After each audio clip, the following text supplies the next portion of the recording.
हरिओम आत्मीय भक्तजनों, सप्रेम जय श्री हरि। पुरुषोत्तम मास महात्म से आज प्रथम अध्याय की कथा सुनाते हैं और प्रतिदिन एक एक अध्याय ही बताया जाएगा। तो आइए चलते हैं प्रथम अध्याय में। श्री गणेशाय नमः। प्रथम अध्याय, सूत जी मुनियों से वार्तालाप। सूत जी का मुनियों से क्या वार्तालाप है इस अध्याय में वर्णित है। भक्तों को कल्पवृक्ष के समान फल देने वाले वृंदावन बिहारी लाल अद्भुत पुरुषोत्तम भगवान को नमस्कार करता हूँ। नरों में श्रेष्ठ भगवान नारायण को नमस्कार कर माता सरस्वती एवं जगत गुरु व्यास जी के चरणों में नमस्कार करता हूँ और सफलता प्राप्त करने के निमित्त प्रणाम करता हूँ।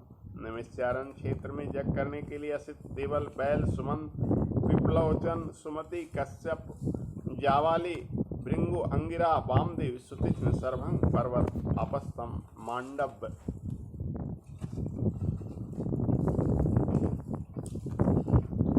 गालब कात्यायन वामदेव सुचित अगस्त कात्यायन रणवीर ऋतु कविल रैम गौतम मुदगल कौशिक गालब ऋतु अत्रि बब्रू ऋत्र शक्ति बुद्ध बौधायन वसु कौंडिन ऋतु हास्ति धूम्र संस्कृति शनि विडम्बन पंख गर्ग कानद जमदग्नि भारद्वाज धूपम मून भार्गव कर्कश सौनक सतानंद विशालाक्ष विष्णुवृद्ध जर्जर जप जंगम पारास सर पासधर पूर्व महाकाय जैमिनी महाग्रीव महाबाहु दामोदर महाबल उदालक महासेन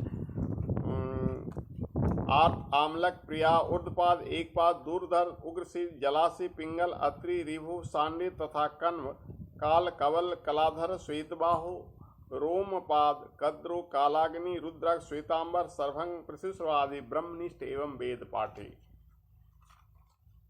ऋषिगण अपने शिष्यों सहित संसार के उपकार करने के विचार से नैमिषारण्य क्षेत्र में यज्ञ कर शुभ कर्म करने के विचार से आए और उसी स्थान पर सूत जी भी भ्रमण करते हुए आ गए। वहां सूत जी ने संसार सागर से पार उतरने वाले ऋषिगणों को शिष्यों सहित पाया तो नमस्कार करके सूत जी आनंद मग्न हो गए। ऋषियों ने प्रश्न मुख साम सद्गुण युक्त परमार्थी आनंद स्वरूप मुनि सुतीक्ष्ण को ऊर्ध्व पुण्य धारे नाम मुद्रा युक्त शंख चक्र लिए गोपी चंदन लगाए तुलसी माला एवं जटाओं को मुकुट धरे हुए देखा। वे सब शास्त्रों के सार ज्ञाता जगत गुरु के समान थे। वेद व्यास जी के कृपा पात्र होकर भी वे व्यास जी के समान ही इच्छा रखते थे। इनको देखकर समस्त मुनिजन एक साथ उठ खड़े हो गए। सूत जी को करजोड़ विनम्र होकर बारंबार ऋषियों को सिर झुकाया। तब ऋषि बोले, परम भगवान सूत जी आप चिरंजीवी हों।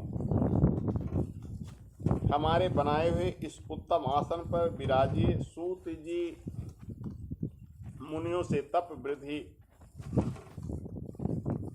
पूछ कर अपने आसन पर बैठ गए। जब सूत जी का थकान दूर हुई तो मुनियों ने पुण्य कथा सुनने के विचार से सूत जी से कहा कि हे ऋषि बोले, हे सूत जी आप महाभागवान हो। गुरु कृपा से आपने भगवत रहस्यों का वर्णन करने की शक्ति प्राप्त की है। व्यास जी के शिष्यों से शिरोमणि आप हम सबके पूज्य हो। हम लोगों ने संसार में सार रूप से सहस्त्र कथाएं सुनी, उनमें और भी सारे रूप और श्रेष्ठ कथाएं होंगी जो संसार रूपी समुद्र में डूबे हुए लोगों को पार कर सकती है। जो अज्ञान रूपी अंधकार में नेत्र दान के समान है उसको हमारे सामने वर्णन कीजिए।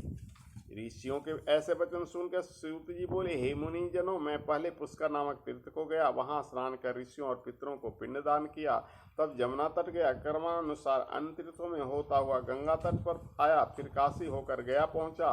वहां भी पितरों को पिंडदान कर बिनी और कृष्णा होकर गंडकी में स्नान कर सफला मुनि के आश्रम गया। फिर धेनु मध्य में स्नान करता सरस्वती के किनारे 3 दिन तक रहकर गोदावरी में पहुंचा। फिर कृतमाला कावेरी निर्विघ्न ताप्ती बहयासी नंदा सर्मदा और नर्मदा और चरमती होता हुआ सेतु बन गया। वहां से बद्रिकाश्रम पहुंचा। वहां नारायण का दर्शन कर तपस्वियों को नमस्कार कर और स्तुति कर सिद्ध क्षेत्र आया।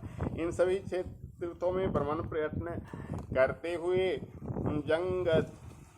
जांगल देश होता हुआ मैं हस्तिनापुर पहुंचा। वहां पर महापुण्यवान राजा परीक्षित बहुत से ऋषियों के साथ गंगा को जा रहे थे। उनमें से कोई देवर्षि थे, कोई निराहारी, कोई वायु भक्षण करने वाला, कोई पत्ते खाकर रहने वाला, कोई केवल श्वास के बल जीने वाला, कोई फलाहारी और कोई फेन आहार करता हुआ। हे प्रभु, मैं उनसे पूछने गया था कि वहाँ भगवान के तेजभूत महामुनि व्यास पुत्र प्रतापी श्री सुखदेव जी आ पहुँचे, जिनका मन भगवान श्री कृष्ण के चरण कमलों में लगा हुआ था। महामुनि सुखदेव जी को देखकर समस्त मुनिगण एक साथ उठ खड़े हुए, हाथ जोड़ कर खड़े हुए। तब मुनियों के बनाए कमल चक्र जैसे ऊंचे आसन पर सुखदेव जी विराजे। वहाँ ज्ञान रूपी समुद्र को आनंद देने वाले चंद्र समान ऋषि सुखदेव जी ऋषियों द्वारा पूजे गए। इस तरह से पुरुषोत्तम मास की आज प्रथम अध्याय पूरी होती है।